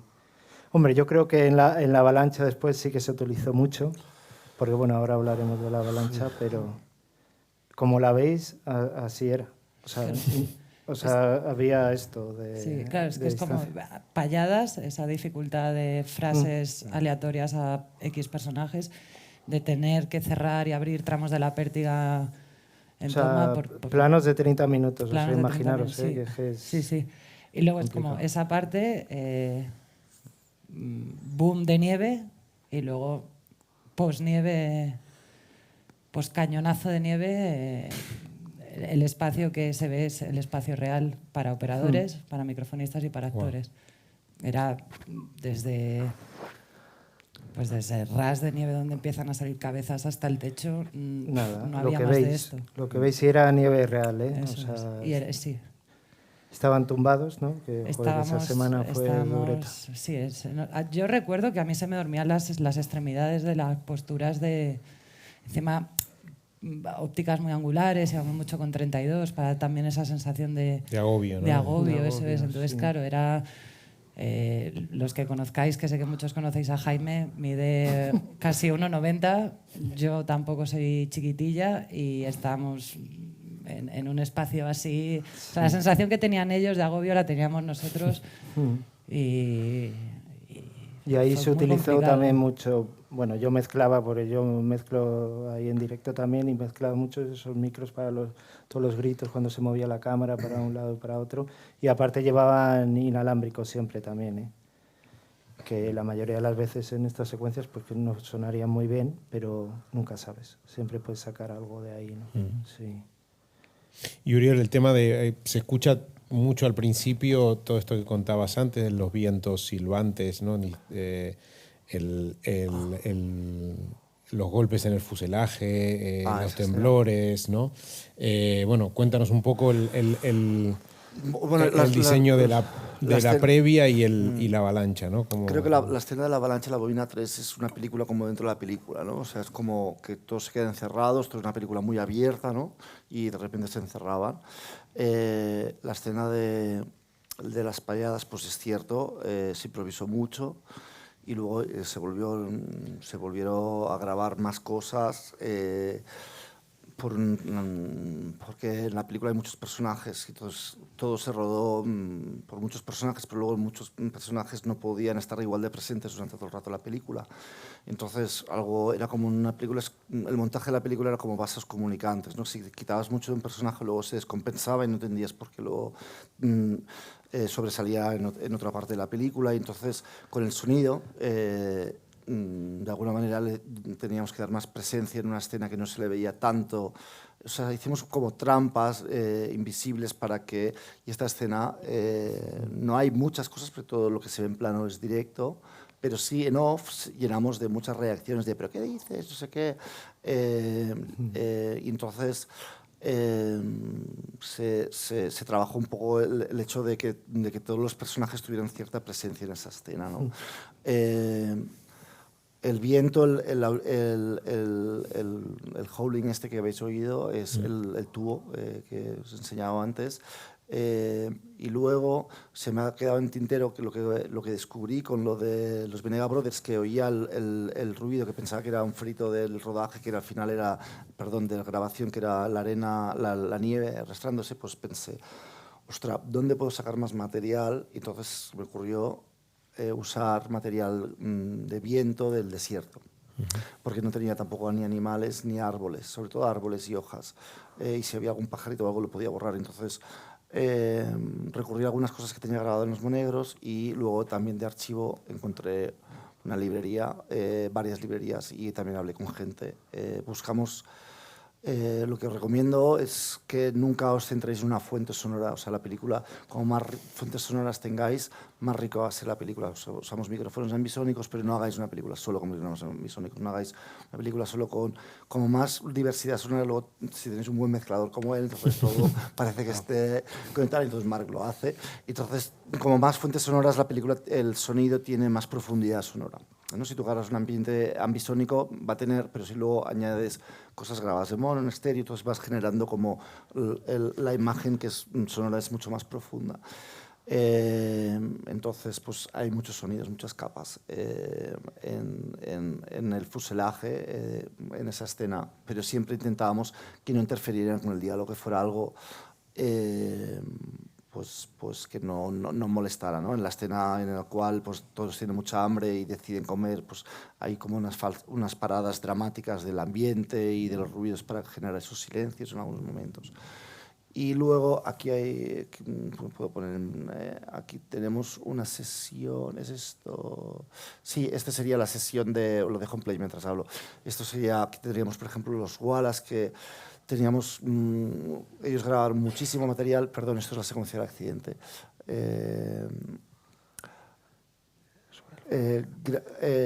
Teníamos mucho material en la secuencia de la avalancha y eso era una secuencia post-avalancha compleja porque había muchos gritos, todo el mundo estaba gritando, esto es durante las payadas, y bueno, aquí vamos haciendo solo, de los diferentes tracks. Y entonces se trata de hacer interesante el ruido de la nieve y de los gritos. Y entonces eso era muy complejo. Entonces se me ocurrió... Sube el volumen un poco, que Ah, me ¿se vaya sube el oyendo un volumen? poquito mientras hablas. Aquí O sea, teníamos sí, respiraciones. mientras va haciendo Ahora aquí, por ejemplo, vendrán... Estos son ambientes grabados... Estos son tracks ambisónicos. De la vibración es el pequeño fuselaje con un subpack de gamer que hacíamos vibrar el pequeño fuselaje con cacharros de metal. Estos son los golpes. Esto fue una idea de Kiku, de hecho, que yo no me había dado cuenta que... ¿Quién era el de Pancho? No era Pancho, el que estaba en la litera. Daba golpes. Usamos ese sonido como para hacer un falso avalancha. Nos agarramos... Aliasón, ¿no? Con la avalancha. Sí. Estos son más sonidos de vibración del fuselaje. Bueno, aquí está un poco fuerte y quizá hemos patado. Y entonces la nieve es un sonido, esta secuencia, de hecho es de unas secuencias que más me costó resolver, porque el sonido de la nieve es como ruido blanco, rosa, y lo llenaba frecuencialmente todo. Y entonces era difícil encontrar definición y que no se hiciera cansado. Y me recordó un poco a la escena de Lo Imposible, de la riada, del tsunami, que es sonido de agua todo el rato. Entonces se me ocurrió aplicar la fragmentación sonora de cada plano que tuviera un sonido diferente. Para hacer la imagen, nieve que golpea la lente, entonces hay esta imagen como casi documental, y estos son diálogos, por ejemplo, estos son cosas grabadas, esto es directo, pero lo teníamos en Breath and Gestures entonces aquí arriba teníamos otros tracks, estos son tracks de directo también. Arriba tenemos los Wala. Estos son cosas que grabamos en ADR. Estas son muchas las fuentes sonoras.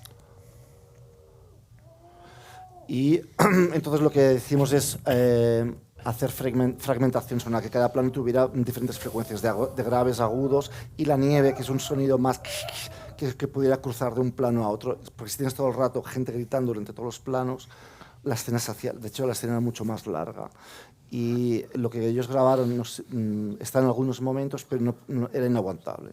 ¿Te acuerdas? O sea, era inaguantable. Entonces, como escena funcionaba, pero es una película muy dura, vienes de muchas escenas muy duras, y no podías torturar tanto al espectador, es que al final el espectador lo rechazaba. Entonces tienes que estabilizar el sonido, porque es que si no, la película navega entre el dolor extremo y la poesía. Esto fue lo más difícil. Entonces, J se puso un poco... Bueno, Belén Atienza se levantó, la productora dijo, ¿Qué "Esto no puede haces? ser". ¿Qué hacéis? Digo, Sí, no, sí. ¿cómo que hacemos? No, o sea, cuando tú...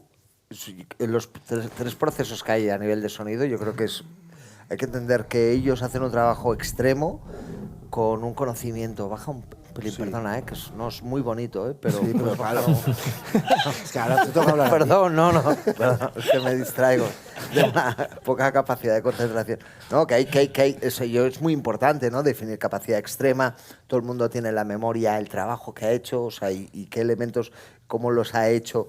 O sea, yo creo que aparte oyendo, o sea, flipo, ¿no? De que os acordáis de todos los detalles, ¿no? Igual que Uri, ¿no? O sea, y yo en ese punto Uri, o sea, que tiene esos sonidos que ha creado, que ha puesto, que ha diseñado, o sea, y que se reinventa, inventa. Entonces, lo recibo yo, que yo no me conozco nada, o sea, es decir, voy fresco, ¿no? En ese punto yo me acuerdo que en esta secuencia la tiramos, o sea, es decir, había una propuesta de abstracción, que es lo que dices tú, que J quería más agresividad o más realismo, más puro, y y no la tocamos. Yo creo que hicimos una pasada, hicimos 2 toques, tocamos algo de reverb, me parece, un poquito de filtraje, pero que había un concepto, un planteamiento que funcionaba, que venía de la idea de haberla trabajado. Sí, que pero, lo pero llevamos a ya defender. en montaje hubo un prestigio importante porque en la sala de montaje pensar que la película se está cociendo todo el rato. Entonces había el sonido en plano que ellos grabaron y luego recuerdo que el estéreo este de la cámara, de Crane, claro, eran tomas muy largas y eso sí que realmente era un ambiente de griterío muy... Entonces, Jaume Martí pues lo puso a lo largo de toda la escena, entonces aparte del diálogo, entonces en la sala de montaje funcionaba, pero luego ya cuando empezábamos como un bloque, pero era una pesadilla desde el principio al final y no evolucionaba. O sea, los 2 primeros segundos de la escena eran igual que los 2 últimos finales. Entonces no quieres que una escena de 5 minutos estés viendo y no haya evolución. Entonces al final tuvimos que vaciar y hacer cirugía para sacar lo de cada personaje y pues cuando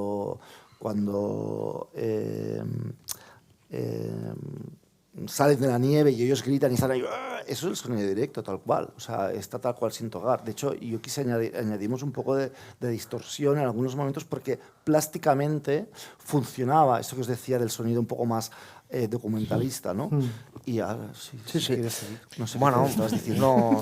Y hay un trabajo también, hay un trabajo al principio de la secuencia que me parece muy chulo de casi de recorte de frecuencias que va, o sea, ¿no? va creciendo el rango de frecuencias a lo largo de la secuencia.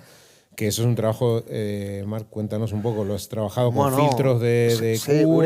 Uri y yo somos bastante DJs a veces, cuando nos podemos hacer... Sí, total. No, a ver, era obvio y yo creo que iba un poquito por donde iba Uri, porque, por ejemplo, en la primera avalancha, que si hay reverb o no reverb al final, si hacemos un vacío a cero o no, cómo se hace crecer todos los elementos o el entierro de la gente, si no hay contrastes, si no hay un poquito de plano de sonido subjetivo.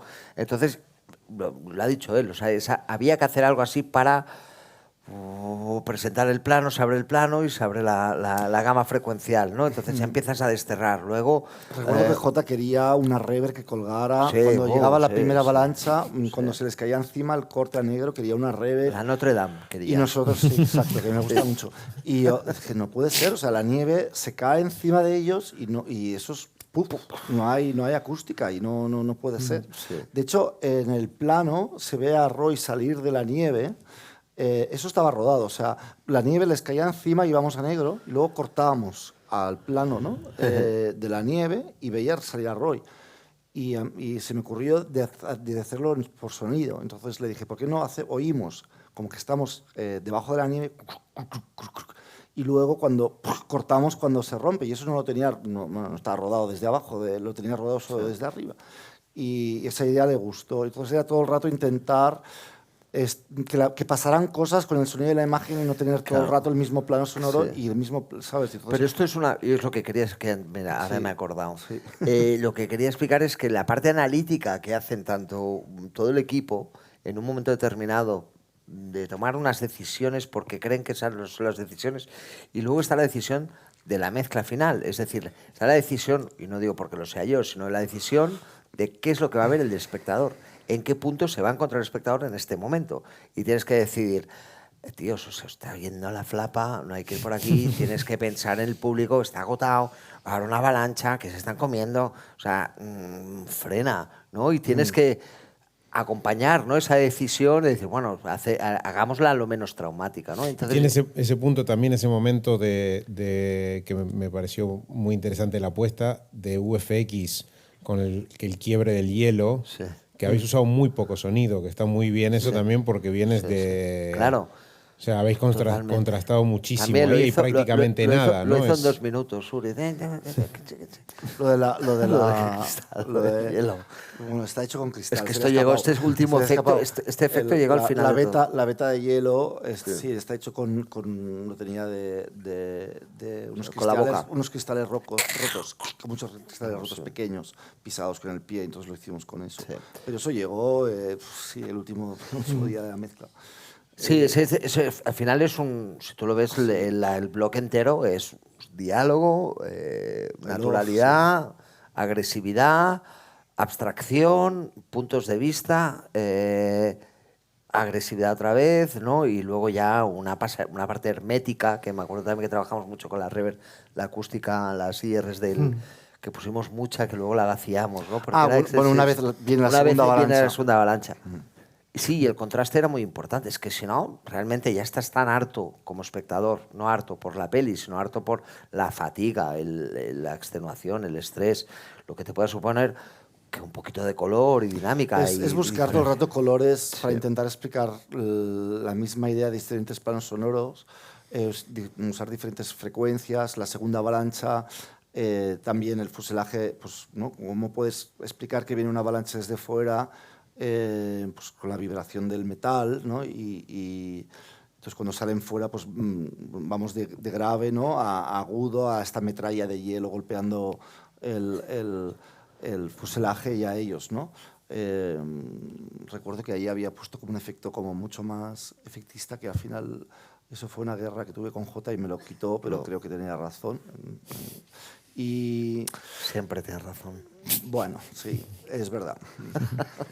No, cuando todo lo que está en la peli es porque se lo hemos propuesto y él lo ha aceptado, y si no lo ha aceptado, casi todo tiene, la verdad es que sí, tiene mucho criterio.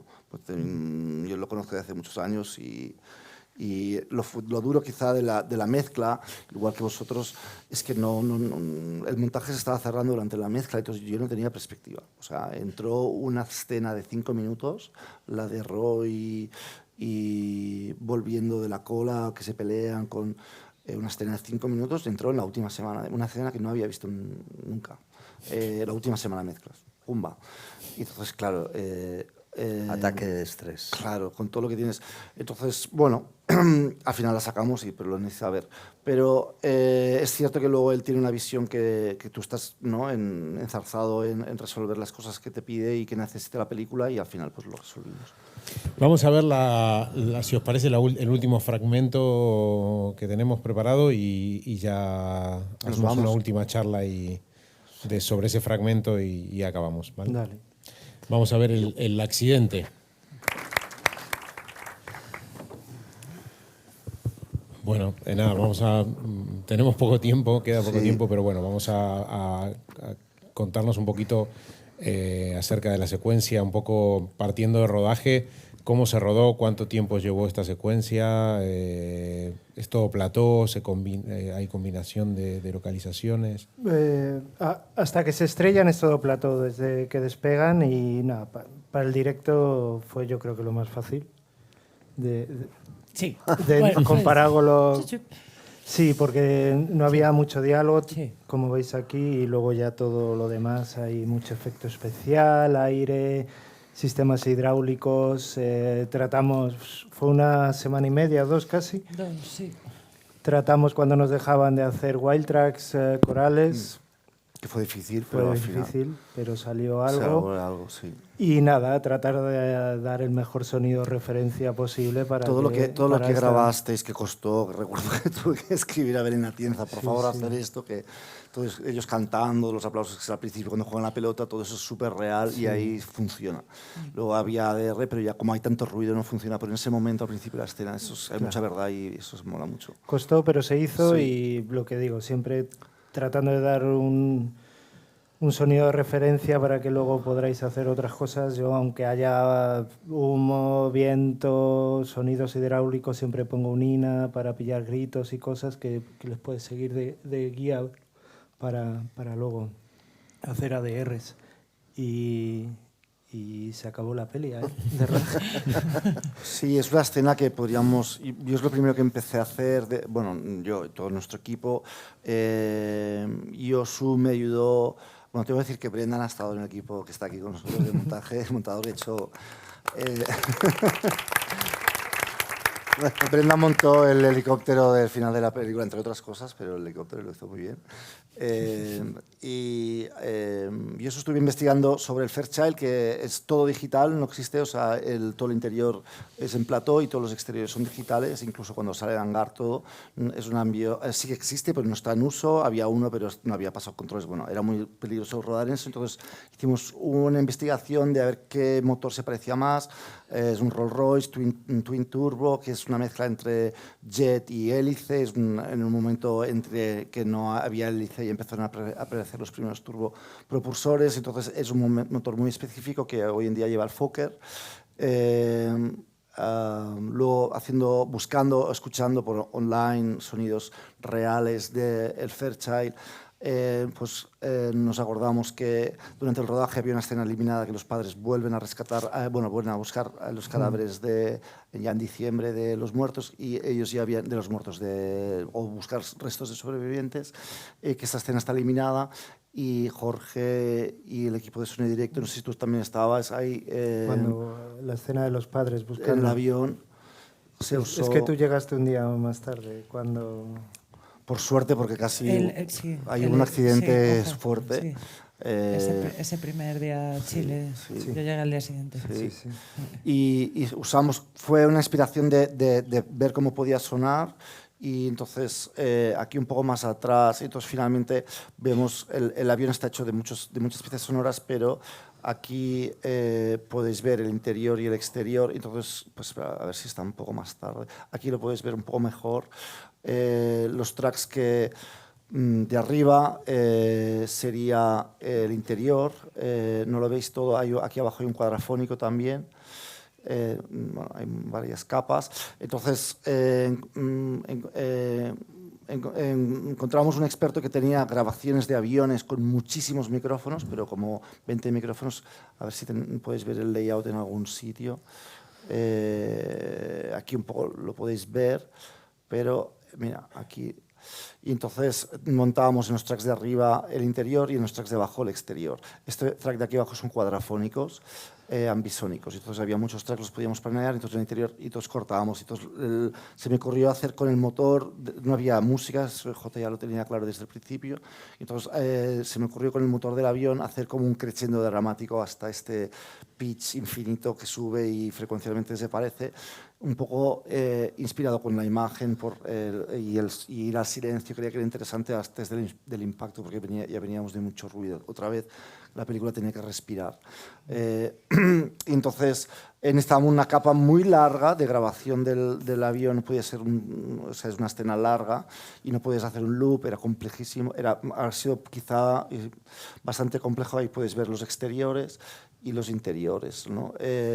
Como íbamos haciendo sonar los tracks y como íbamos de arriba. Entonces lo que hice es un pitch de todos los tracks y de toda la escena.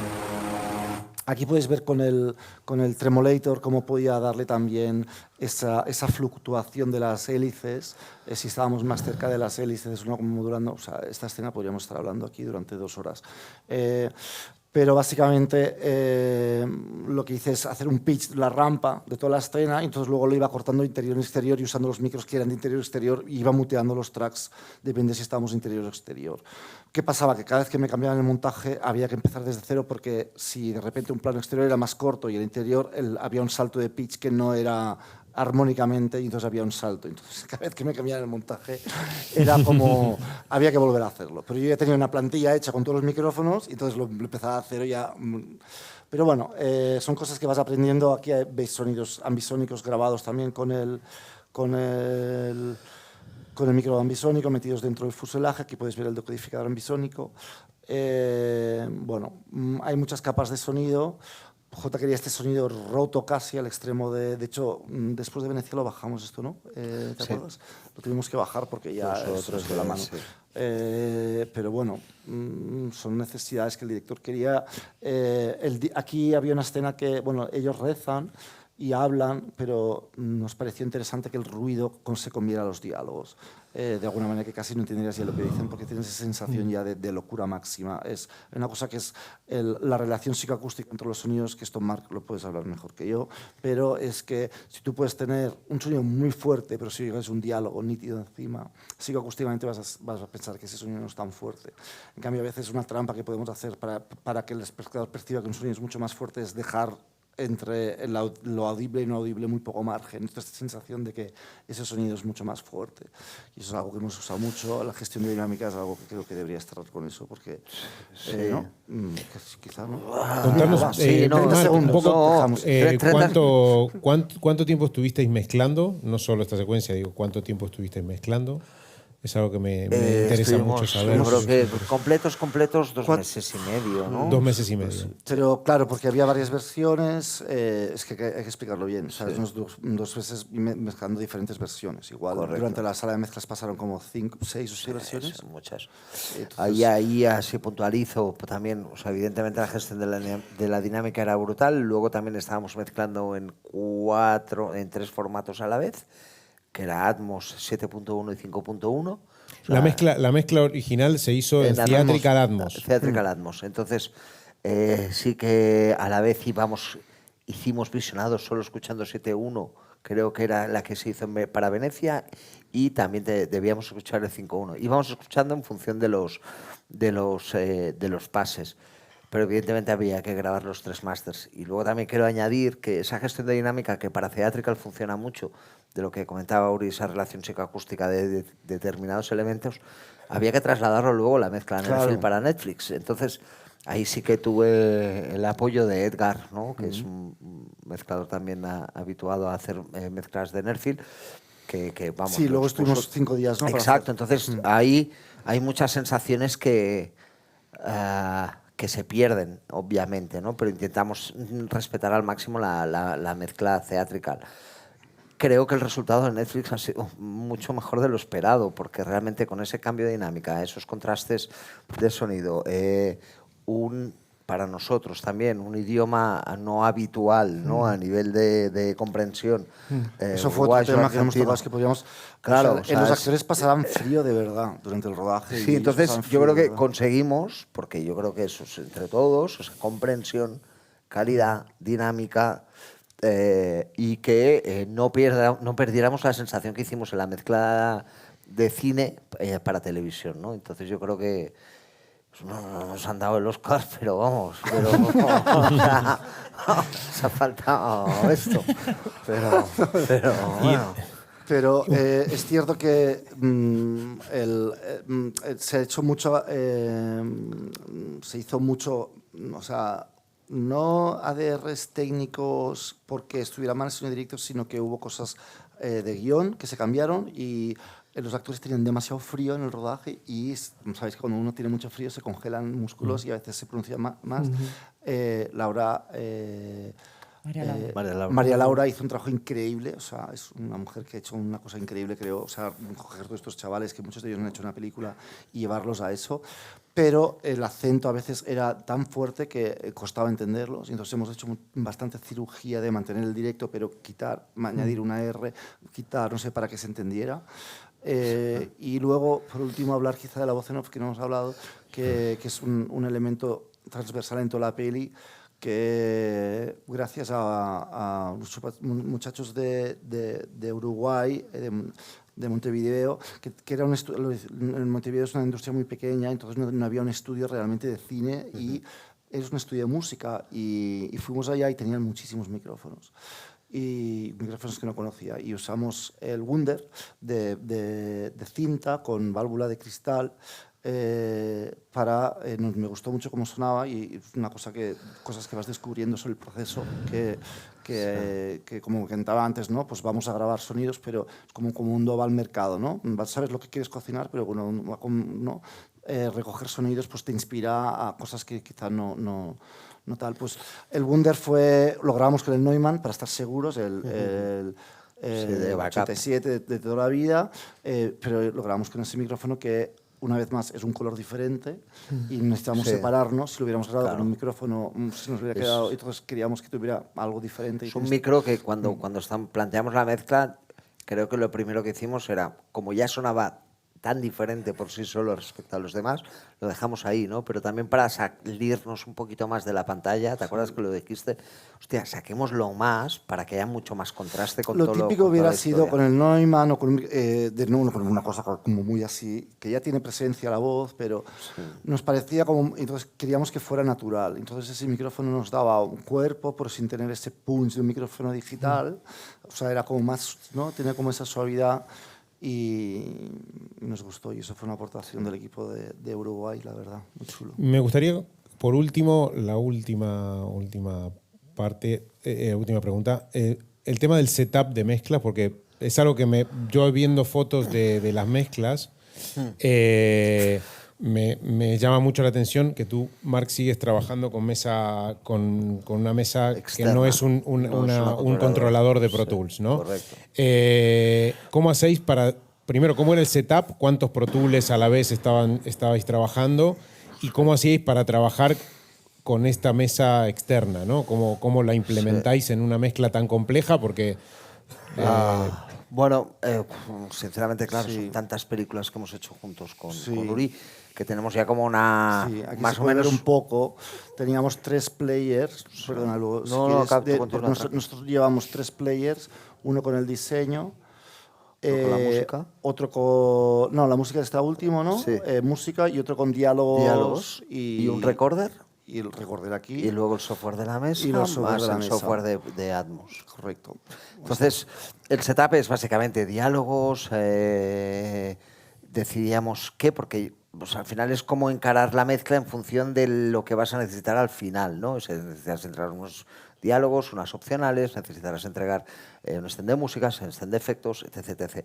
Entonces, hay una parte que con Uri, con coser y cantar, trabajamos habitualmente, que es que las mezclas son abiertas, es decir, la parte de diseño está cerrada y entonces a partir en función de los recursos, es decir, la parte de los recursos que vayas a ir necesitando, es decir, os pongo un ejemplo, bloque de ambientes, bloque de atmósferas, bloque de ambientes B, bloque de efectos A, efectos B, bloque de diseño, bloque extra, bloque Wallace, ¿no? Entonces van separando los Wallace, ¿no? Entonces a partir, los Wallace, los tracks, en función de las necesidades en la mezcla, vamos añadiendo capas. Claro. Oye, no, es que necesito que ahora saques 4 pistas por aquí.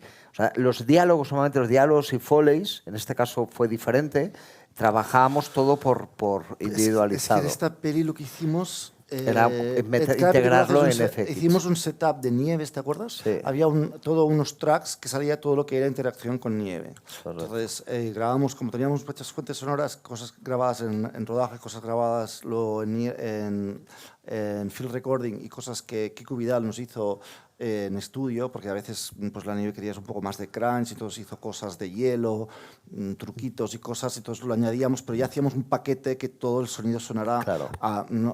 porque si no tenías lo que ha hecho Kiku, lo que hemos hecho Field Record, entonces claro, Sí, más le sí. llegan 5 tracks para un paso y no es operativo. Sí. Y entonces hicimos ¿no? como unas cosas de nieves y luego Exacto. hicimos Bloques, yo ahora no sincrónicos. te sabría Sí, decir, pero son sí. bloques. Evidentemente hay una parte que tiene que ser orgánica para la mezcla, que es una vez que lo tienes todo, tú te coges como si fueran unos VCAs o unos Master Faders, es decir, con la música, los diálogos y efectos, y al final vas acabando de dar forma, ¿no? Vas por capas o premezclas y luego vas dando forma a todo. Jotas también, como ya lo hemos dicho, pero porque teníamos 3 players, porque salen muchas notas, todos tan dinámicos, son directores que quieren probar cosas hasta el último momento, incluso un de follón. imagen, y entonces de edición de música, o sea, no os podéis creer, o sea, cosas radicales, o sea, que yo decía, o sea, es que no tenemos tiempo para ver la película una vez más y saber que esta decisión es correcta, pero...